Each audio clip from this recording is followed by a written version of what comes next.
তো আমাদের এই অ্যাড প্রোডাক্ট ডট পিএইচপি এখানে আরো একটা কাজ বাকি ছিল, সেটা হচ্ছে আমাদের এই যে ক্যাটাগরিটা কিন্তু একদম হার্ড কোডেড, এটা কিন্তু ডাইনামিক না।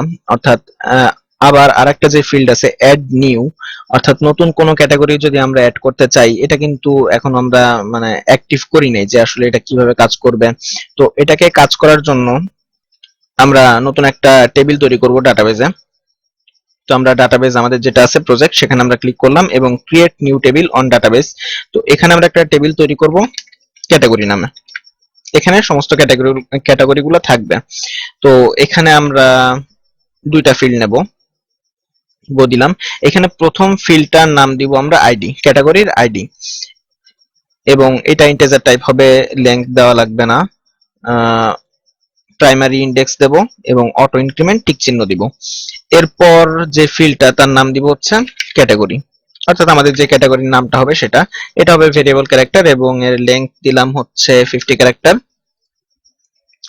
এবং আর কিছু দেওয়ার দরকার নেই। এবার আমরা সেভ দেব। তাহলে আমাদের টেবিলটা তৈরি হয়ে গেল। তো এখন আমরা যখন এই অ্যাড নিউতে ক্লিক করব, তো আমরা একটু খেয়াল করে আসি, আমরা যদি আমাদের অ্যাড প্রোডাক্ট ডট পিএইচপি এই ফাইলটা যদি ওপেন করি, তো আমাদের যে অ্যাড নিউ বাটনটা সেটা কোথায় আছে আমরা দেখি, এই যে এখানে আছে অ্যাড নিউ। তো এই এই বাটনটা যখন ক্লিক করা হবে তখন আমরা রেফারেন্সে কি দিয়েছি যে অ্যাড ক্যাটাগরি ডট পিএইচপি এই নামে যেই ফাইলটা থাকবে সেখানে চলে যাবে add category dot PHP.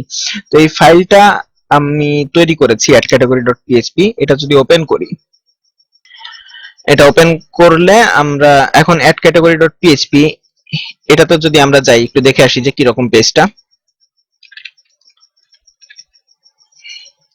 Project, তারপর অ্যাড ক্যাটাগরি ডট পিএইচপি। তো এখানে যদি যদি আমরা যাই তাহলে আমরা দেখতে পারবো যে জাস্ট নিউ ক্যাটাগরি নেম, অর্থাৎ আমরা কোন ক্যাটাগরিতে অ্যাড করতে চাচ্ছি সেই নামটা। এবং তারপর যদি আমরা অ্যাড ক্যাটাগরিতে ক্লিক করি, এটা আসলে একটা ফর্মের মধ্যে আছে, এই যে হচ্ছে ফর্মটা, যার এখনো কোনো অ্যাকশন আমি দিইনি। তো অ্যাকশনটা আমরা দিচ্ছি যে add new category dot PHP, এবং এটা কোর ফোল্ডারের মধ্যে থাকবে। তো কোর ফোল্ডারের মধ্যে add new category dot PHP এই নামে আমরা একটা ফাইল তৈরি করব। আমরা কোর ফোল্ডারের মধ্যে যাই, নতুন একটা ফাইল আমি তৈরি করলাম এবং এর নাম দিলাম হচ্ছে add new category dot PHP. তো এই ফাইলে এটা আসবে। সাবমিট করার পরে আমাদের পোস্ট মেথডের মাধ্যমে আসবে, এবং আমরা যে ইনপুট ফিল্ডটা নিয়েছি তার নেমটা হচ্ছে ক্যাট নেম। তো এখানে আমরা পিএইচপি ট্যাগ শুরু করলাম এবং শেষ করলাম। এখানে আমরা নেম ভেরিয়েবলের মধ্যে নিলাম হচ্ছে আমাদের যে পোস্ট মেথডের মাধ্যমে যেটা আসতেছে সেটা ক্যাট নেম। তো এটা আমরা এই ভেরিয়েবলের মধ্যে নিলাম। এখন আমাদের কি কাজ? এখন আমাদের কাজটা হচ্ছে আমরা ডাটাবেজে এই জিনিসটাকে ইনসার্ট করে রাখবো। আমরা এই মাত্র যে টেবিলটা তৈরি করলাম, এই যে ক্যাটাগরি টেবিল, এই ক্যাটাগরি টেবিলের মধ্যে আমরা এটাকে ইনসার্ট করে রাখবো। তো সেটা করার জন্য যেহেতু আমাদের ডাটাবেজের কাজ, সেহেতু আমাদের ইনক্লুড করে নিতে হবে db.php। এটা আমরা ইনক্লুড করে নিলাম এবং তারপর আমরা এসকিউএল কমান্ড লিখব।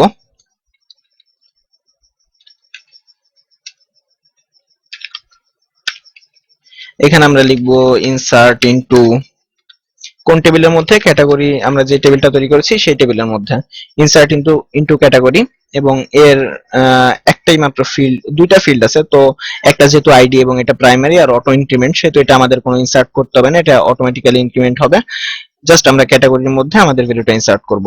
তো সের জন্য আমরা লিখলাম যে ক্যাটাগরি, এবং এখানে আমরা দিলাম ভ্যালুস,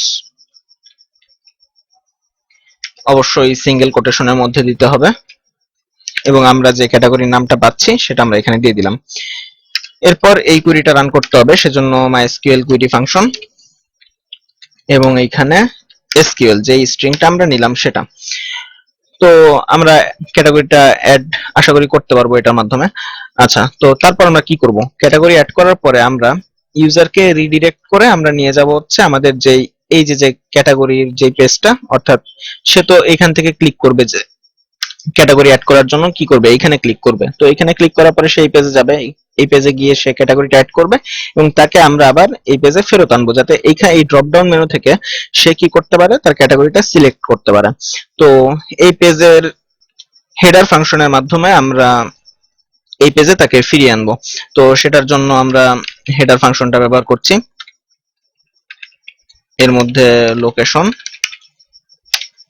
তো খেয়াল করুন আমরা এখন কোথায় আছি, অ্যাড নিউ ক্যাটাগরি, এটা কোর ফোল্ডারের মধ্যে, এজন্য এক ফোল্ডার ব্যাকে যেতে হবে এবং তারপর অ্যাড অ্যাড প্রোডাক্ট যেটা আমাদের আছে, হ্যাঁ অ্যাড প্রোডাক্ট ডট পিএইচপি,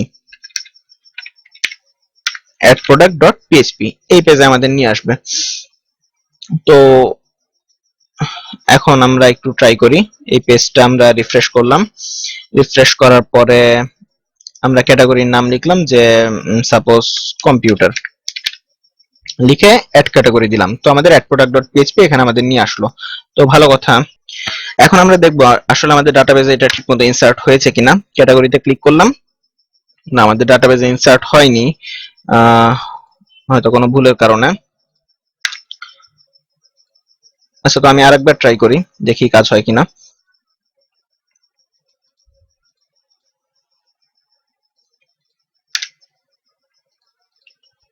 না, কাজ হচ্ছে না, আমি একটু দেখে আসি কোথায় ভুলটা।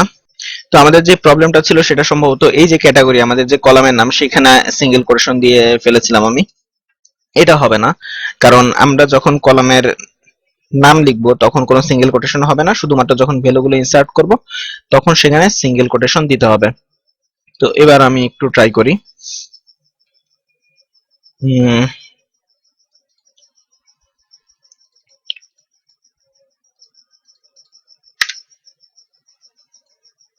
হ্যাঁ, এবার কিন্তু হয়েছে, এই যে কম্পিউটার। এবার আমি যদি সেকেন্ড আরেকটা ক্যাটাগরি যদি অ্যাড করার চেষ্টা করি, হার্ড ডিস্ক, অ্যাড ক্যাটাগরি দিলাম, আবার আমি ডাটাবেসটা রিফ্রেশ করছি,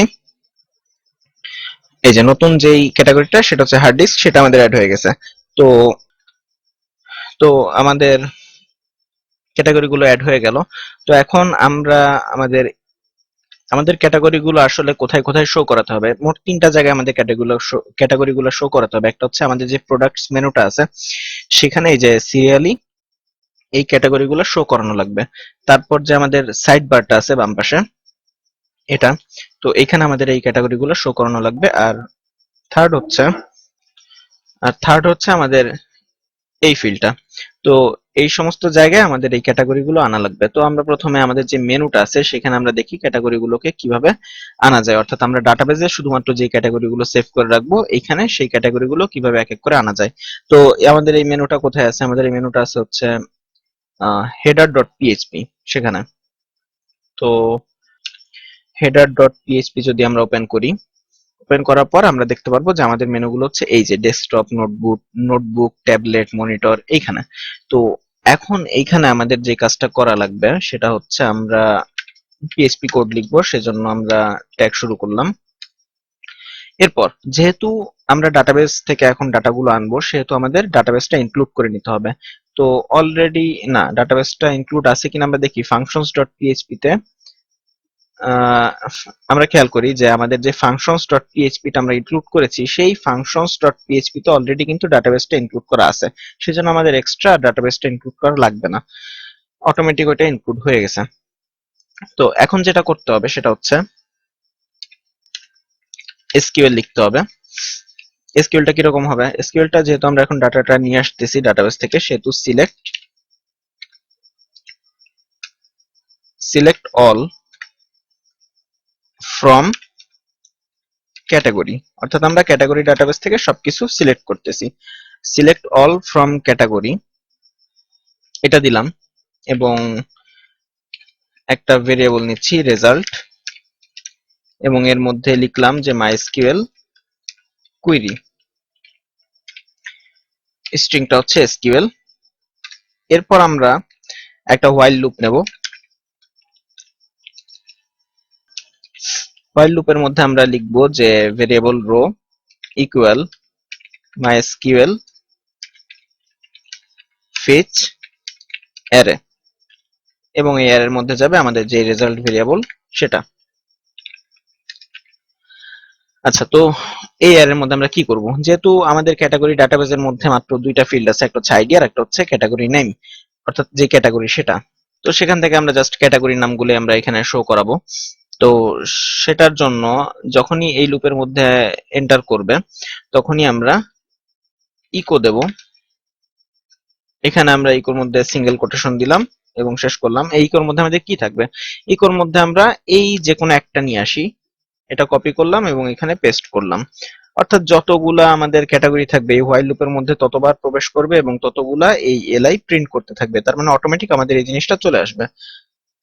আর এই যে যে আমাদের ডেস্কটপ, এইখানে শুধুমাত্র চেঞ্জ হবে, কি চেঞ্জ হবে, আমাদের যেই রোটা আছে, এই যে যে রো, তার মধ্যে আমাদের কি আছে, ক্যাটাগরি নামে একটা ফিল্ড আমাদের আসবে। কি জন্য আসবে আমরা একটু খেয়াল করি। আহ, কারণ আমাদের যে ডাটাবেসটা ছিল সেখানে আমরা সবকিছু সিলেক্ট করেছিলাম, সব কলামগুলো সিলেক্ট করা মানে আইডি কলাম সিলেক্ট হয়েছে এবং কি ক্যাটাগরি কলাম সিলেক্ট হয়েছে। তো যেহেতু ক্যাটাগরি কলাম সিলেক্ট হয়েছে সেহেতু রো এর মধ্যে একটা ফিল্ড থাকবে ক্যাটাগরি নামে। তো আচ্ছা, এটা যেহেতু একটা ভেরিয়েবল, এটা আমি কাট করে নিলাম এবং এটা কি একটা স্ট্রিং। তো স্ট্রিং এর সাথে আমি এই ভেরিয়েবলটা কনক্যাট করব, সেজন্য যেহেতু আমি এই স্ট্রিংটা সিঙ্গেল কোটেশন দিয়ে লিখেছি, সিঙ্গেল কোটেশন দিয়ে লিখতে হবে, কেন না ভিতরে কিন্তু এইচটিএমএল এ ডাবল কোটেশন আছে। তো আমি যদি এখানে ডাবল কোটেশন দিয়ে লিখি তাহলে কিন্তু এই জিনিসটাতে কনফ্লিক্ট হবে। তো সেজন্য সিঙ্গেল কোটেশন দিয়ে, যখনই কোনো এইচটিএমএল আমি ইকো করি তখনই কি করি, সিঙ্গেল কোটেশন দিয়ে লিখি এবং সিঙ্গেল কোটেশন দিয়ে শেষ করি, কারণ এইচটিএমএল এর মধ্যে কিন্তু সিঙ্গেল কোটেশনের কোনো ব্যাপার নেই, সব ডাবল কোটেশন। এই জন্য পিএইচপিটা আমি সিঙ্গেল কোটেশন ইউজ করি। আচ্ছা, তো এখানে সিঙ্গেল কোটেশন দিলাম, দুইটা ফুল স্টপ দিলাম, কারণ হচ্ছে পিএইচপি তে স্ট্রিং কনক্যাট করতে গেলে এরকম দুইটা ফুল স্টপ দেওয়া লাগে। এরপর এটা আমি পেস্ট করে দিলাম রো ক্যাটাগরি। তো এটা যদি এখন করি এবং এই যে নিচের এগুলো এখন আমার দরকার নেই, কারণ আমাদের ডাইনামিক্যালি ডাটাবেস থেকে এই ক্যাটাগরিগুলো আসবে। তো সেজন্য আর ওই পার্টটা আমি রাখলাম না।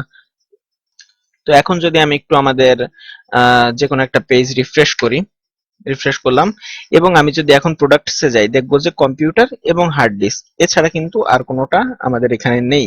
কেন, কারণ আমাদের এই ডাটাবেসের মধ্যে শুধুমাত্র এই দুইটা ক্যাটাগরি অ্যাড করা আছে। আমি যদি নতুন কোনো ক্যাটাগরি অ্যাড করি, সাপোজ এই যে অ্যাড নিউ ক্যাটাগরি, এখানে যদি আমি নতুন একটা ক্যাটাগরি অ্যাড করলাম যে ল্যাপটপ, অ্যাড ক্যাটাগরি দিলাম, দেওয়ার পর আমি যদি এই মেনুতে যাই দেখবো যে নতুন আমাদের একটা ক্যাটাগরি অ্যাড হয়ে গেছে ল্যাপটপ নামে।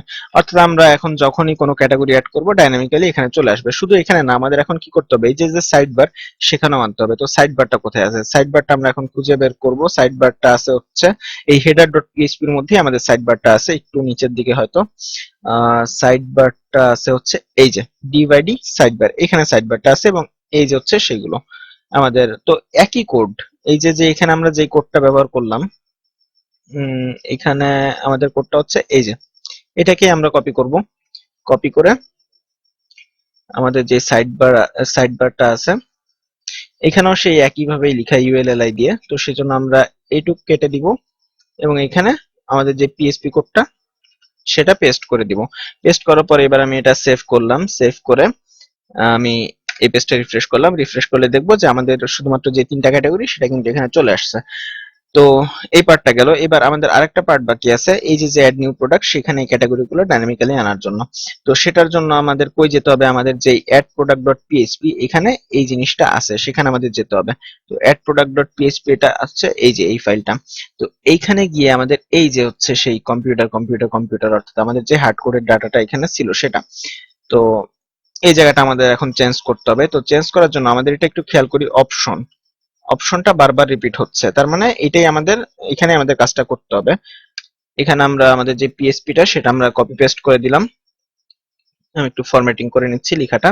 হ্যাঁ, এবং এইখানে এই যে আমি এই অংশটা কপি করে নিচ্ছি, কপি করে নিয়ে আমাদের ইকোর মধ্যে যেটা ছিল সেটা এখন আমি কেটে দিলাম। কেটে দেওয়ার পরে আমাদের এই যে যে অপশন যেটা বারবার রিপিট হচ্ছিল সেটাকে আমরা কপি করলাম, কপি করার পর এখানে পেস্ট করলাম, পেস্ট করার পর আমাদের এই যে যে কম্পিউটার এটা আমি কেটে দিয়ে এখানে দুটা সিঙ্গেল কোটেশন এবং দুটা ফুল স্টপ দিলাম স্ট্রিংটা কনক্যাট করার জন্য। এবং সরি, আমাদের যেই রোটা আসতেছে এই রোটা আমি এখানে লিখবো, এই ভেরিয়েবলটা রো অ্যারে, এটা আসলে একটা অ্যারে, এবং এর মধ্যে লিখবো ক্যাটাগরি।